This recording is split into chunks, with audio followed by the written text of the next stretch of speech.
వృద్ధులకు పట్టడన్నం పెట్టాల్సి వస్తుందని వారినే పులులకు ఆహారంగా వేస్తున్నారు. ఉత్తరప్రదేశ్లోని ఫిలిబిత్ టైగర్ రిజర్వ్ లో ఈ దారుణమైన సంఘటన వెలుగులోకి వచ్చింది. టైగర్ రిజర్వ్ లో ఎవరైనా చనిపోతే వారికి ప్రభుత్వం ఎటువంటి పరిహారం ఇవ్వదు.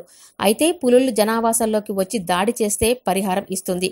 దీంతో ఆ చుట్టుపక్కల ఉండే వారంతా వారింట్లో ఉన్న వృద్ధులను పులులకు ఆహారంగా వేసి ఆ తర్వాత మృతదేహాలను వారి పొలాల్లో వేసుకుని పులి దాడి చేసి చంపేసిందంటూ చెప్పి వచ్చిన పరిహారాన్ని తీసుకుంటున్నారు. ఇక ఫిబ్రవరి నుంచి 7 వృద్ధులు చనిపోవడంతో అధికారులు విచారణ చేపట్టారు. అయితే దాడులు జరిగాయని చెబుతున్న ప్రాంతంలో అలాంటి గుర్తులేవి కనపడకపోవడం, స్థానికులు పొంతనలేని సమాధానాలు చెప్తుండటంతో అధికారులు వారిని తమ స్టైల్లో ప్రశ్నించేసరికి అసలు విషయం బయటపెట్టారు. స్థానికులు చెప్పిన విషయాలు విన్న అధికారులకు దిమ్మ తిరిగింది. పేదరికంలో ఉన్న తమకు పూట గడవడమే కష్టంగా ఉందని, వచ్చే పరిహారం తమకు ఆసరాగా ఉంటుందనే ఇలా చేశామన్నారు.